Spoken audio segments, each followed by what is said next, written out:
Bien, on est de retour de la pause et on poursuit maintenant avec le Mali où nous évoquons donc l'arrivée de cette nouvelle mission d'évaluation de la communauté économique des États de l'Afrique de l'Ouest. Le médiateur de la CEDEAO, l'ancien président nigérien Goodluck Jonathan, conduit une mission d'évaluation de la situation politique au niveau de la Centrafrique. Il est accompagné de la Au niveau du Mali. Au niveau du Mali, pardon. Il est accompagné de la présidente du Conseil des ministres de la CEDEAO, qui est la ministre des Affaires étrangères du Ghana, et du président de la commission des affaires politiques, paix et sécurité, mais aussi Jean-Claude Kessibrou fait partie de la délégation.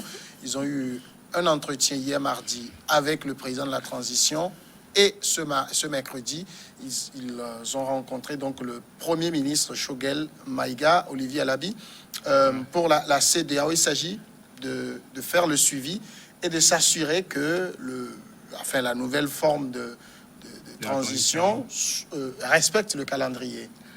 Bon, je constate que, heureusement, la CEDEAO a accepté à son corps défendant de s'accommoder parce que c'était pas gagné d'avance, c'était pas leur plan, ça. Ils n'étaient pas trop pour que le colonel Assimi Goïta reprenne la main. Mais maintenant, ces choses faites, ils ont pris hâte. C'est tout heureux qu'ils aient pris hâte. Bon, c'est de leur droit de vouloir peut-être suivre le calendrier, encore que ça ne pose même aucun problème du côté du colonel avec ses hommes. Je pense qu'il a donné toutes les garanties que les 18 mois seront respectés et que, bon, qu'il va passer la main. On attend de voir. Les garanties que donne le nouvel homme fort du Mali, c'est ça qui ne rassure pas ou bien c'est juste une mission de routine? C'est les paroles de militaires. Ça veut dire quelque chose. Le militaire n'a pas de parole, c'est les armes. Et quand ça chauffe, il sort. Non, je crois que pour une fois, il faut qu'on ait un peu confiance. Il faut qu'on ait confiance parce que, en fait, l'équipe de Brandao, à un moment donné, bien sûr que la sécurité n'était pas aussi de mise, mais il y avait une révolte sociale encore qui a amené à dissoudre le gouvernement et à réformer un autre, disons, cette rectification, je crois, de la Constitution. C'est tout comme à mi-parcours, on revoit le projet ou on revoit le budget avec un collectif budgétaire. Donc, c'est ce qui s'est passé.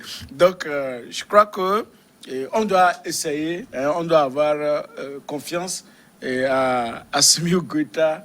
Et encore que maintenant, c'est un casting qu'ils ont fait. Oui. Quand vous voyez, c'est que après avoir agi, en même temps, le nom du Premier ministre qui a été annoncé n'a pas été changé. Il n'y avait pas eu d'autres médiations pour pouvoir choisir un Premier ministre. Maintenant, le Premier ministre choisi, il faut qu'il forme vite son gouvernement pour que le travail commence sur le terrain.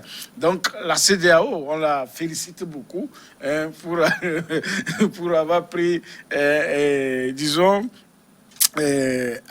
pas pris conscience, mais pour avoir compris que c'est ça. Vous suspendez des gens de votre organisation, que ce soit la CEDEAO, l'Union africaine, vous allez les visiter pour faire quoi encore?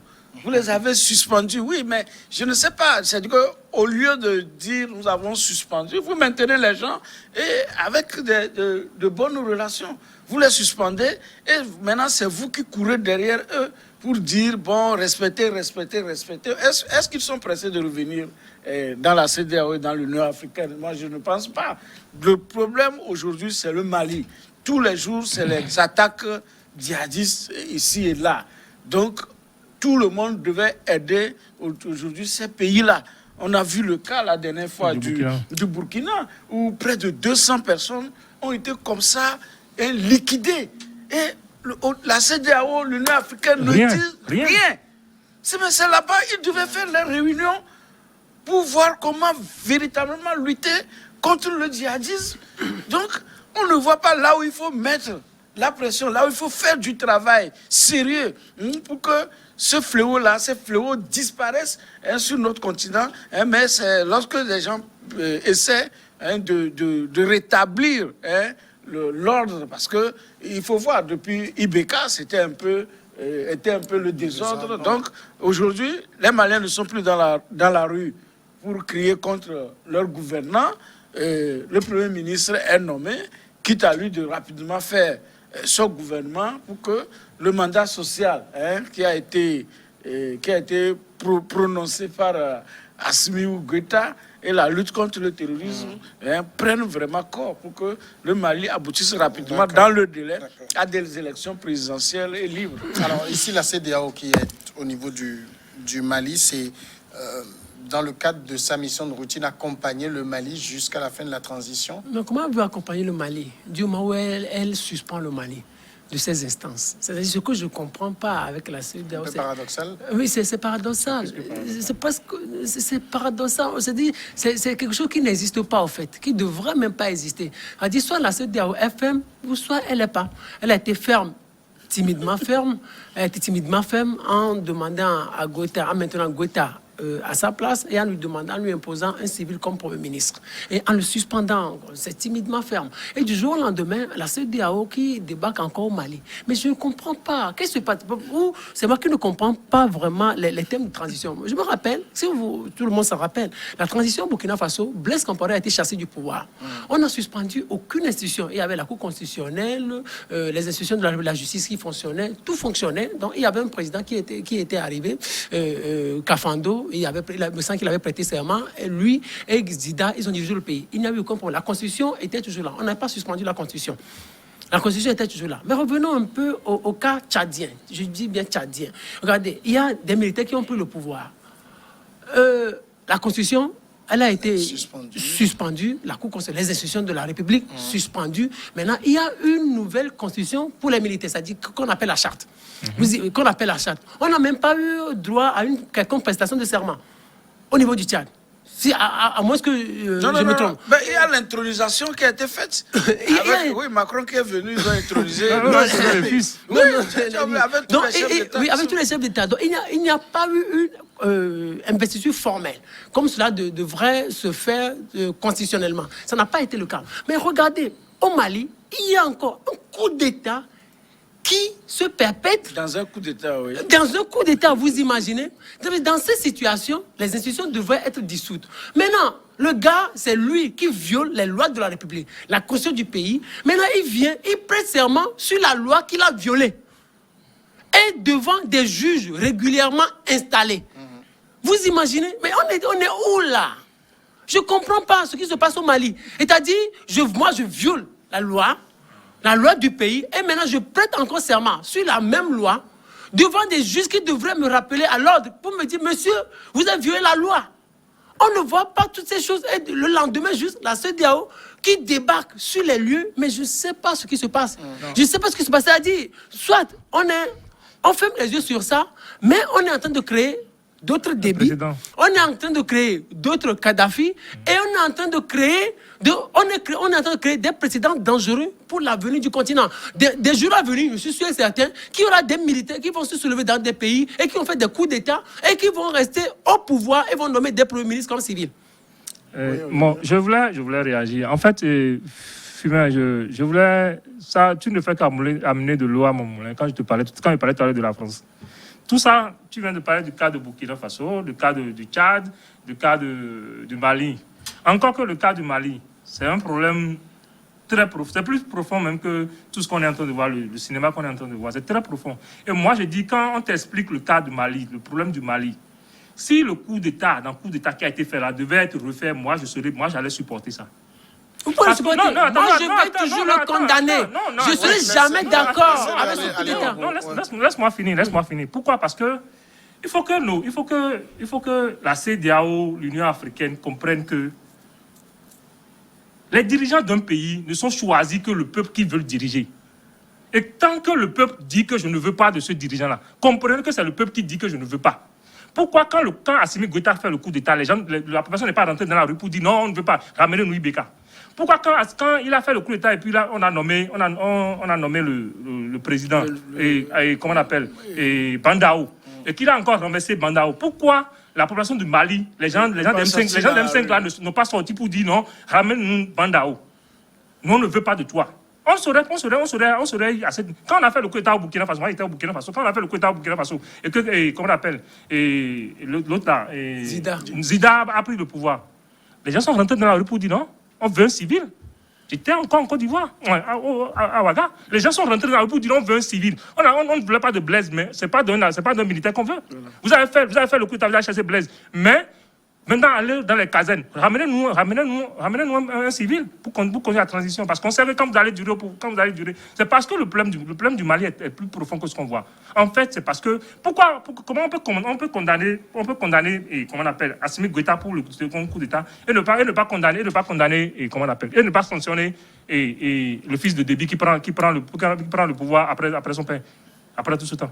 C'est un monarchie. Il n'y a plus personne dans l'armée qui veut prendre le pouvoir au Tchad, même si c'est un militaire qui devait assurer la transition. Qu'on arrête de prendre les peuples africains comme des moutons. Non, attends. La CEDEAO l'Union africaine, doit arrêter de jouer à ces... Si ils ont décidé de suspendre le Mali, mais ils n'ont qu'à laisser les Maliens. Est-ce que les Maliens leur ont dit qu'ils sont pressés de revenir à la CEDEAO bien à l'Union africaine? Non, ils n'ont plus rien à faire. Si, ils n'ont plus rien à faire avec le Mali. Ils n'ont qu'à laisser le Mali se gérer. La preuve. Assimi Goïta a refait le coup d'État. 3 jours après, on a arrêté les cantines d'or qui allaient à Paris. Vous n'avez pas vu ça sur les réseaux sociaux. 3 jours après le deuxième coup d'État de Assimi Goïta, 3 jours après, on a arrêté des cantines. Bon, ça reste encore les réseaux sociaux, il faut faire très attention. Moi, je t'ai dit que j'ai appelé un colonel de la douane à Bamako, qui me l'a confirmé, qui m'a envoyé la vidéo avec son portable. D'accord. Alors, mais ici, de toute façon, le Mali a déjà pris son chemin, mais il y a un destin commun au niveau de la CEDEAO qui ne peut pas rester indifférente à ce qui se fait là-bas. Oui, il ne peut pas rester. S'ils savent qu'il ne peut pas rester indifférent, ils suspendent alors le pays. Et le Mali a 10 frontières pratiquement. 10 frontières. Oui. Et puis, le Mali, c'est le Sénégal. Le port du Sénégal, c'est le Mali. Le Burkina, livre au Mali. Le Togo, livre au Mali. La Guinée, et tout le monde. Vous voyez, quand vous fermez, c'est pourquoi eux-mêmes, ils n'ont même pas parlé de embargo. Ils n'ont plus parlé de ça. Fermeture de frontières, embargo, ils n'ont plus parlé. Mais quand vous n'aidez pas un pays, par exemple, le Mali, à s'en sortir, si la CEDEAO ferme les yeux, mais les réfugiés vont débarquer partout. Déjà on les a dans nos pays depuis, là où les zones sont hostiles. Sont hostiles. Les peuples sortent et on les retrouve dans nos rues. Et c'est des gens qui ne sont pas surveillés et qui sont aujourd'hui peut-être susceptibles d'être ce que... peut-être les cellules dormantes qui sont en train de se créer dans nos pays. Donc, la communauté a l'obligation. Leurs sanctions, on comprend que c'est diplomatique, au moins pour faire plaisir à la France, que voilà, nous aussi, nous avons sanctionné le Mali. Mais tous ces pays, le Ghana, tous ces pays que nous avons, ont intérêt à ce que le Mali se porte bien.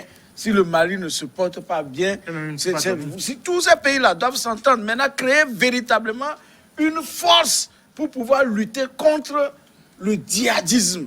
Il faut qu'il crée une force pour lutter contre le terrorisme. Il a donné un exemple tout à l'heure, ça m'a échappé. Lorsque Assimi Goïta a prêté serment et que le fils Déby n'a pas prêté serment. Je dis que peut-être un jour le fils Déby va voir ne pas avoir prêté serment, ce que ça crée comme problème et risque de convoquer un jour la Cour constitutionnelle et pour prêter son serment. Quelle Cour constitutionnelle? C'est là qui a dissous. Attendez, ils vont créer ce qu'il faut pour dissoudre. Non, et pour pouvoir prêter serment. Moi, Olivier Alabi, il y a quelque chose de... Je suis d'accord avec vous, avec votre développement, mais il y a toujours quelque chose qui me fait mal à l'oreille. C'est-à-dire, depuis cette histoire de Mali, depuis août ou septembre 2020, les gens disent le problème malien est tellement profond, si vous vivez au Mali... Moi, il y a des Maliens qui suivent bien sûr cette émission. Peut-être ils sont en train de nous suivre, les Maliens qui nous suivent, alors bonjour à vous. Il y a les Maliens qui suivent beaucoup cette émission, qui nous écrivent régulièrement. Elle dit, bien sûr, on n'est pas au Mali. On sait que les Maliens vivent une situation terrible. Nous sommes solidaires. Mais ce que moi je dis, il faut que les choses se fassent dans la norme. Les militaires peuvent faire le coup d'État si ça ne va pas. Mais une fois le coup d'État perpétré, qu'ils se retirent et remettent le pouvoir à un civil. Et que la transition constitutionnelle soit imposée, que le délai constitutionnel soit respecté en ce qui concerne la conduite de la transition et que les choses redeviennent normales après le délai constitutionnel. Par exemple, nous l'avons dit au Tchad, une seconde à Olivier Alabi. Nous l'avons dit au Tchad, normalement 90 jours après, on devrait revenir à la vie normale. Mais on ne nous a pas écoutés. Ce qui se passe au Mali, j'ai dit, les militaires, bien sûr, ils ont fait le coup d'État. Mais les militaires, on ne doit pas avoir les militaires à la tête des États. C'est dangereux. C'est des précédents dangereux. Soit les militaires se disent, nous voulons aussi exercer le pouvoir politique. Alors ils démissionnent de l'armée et viennent et se positionnent aux élections. Comme le gars, celui-là, l'Égyptien l'a fait.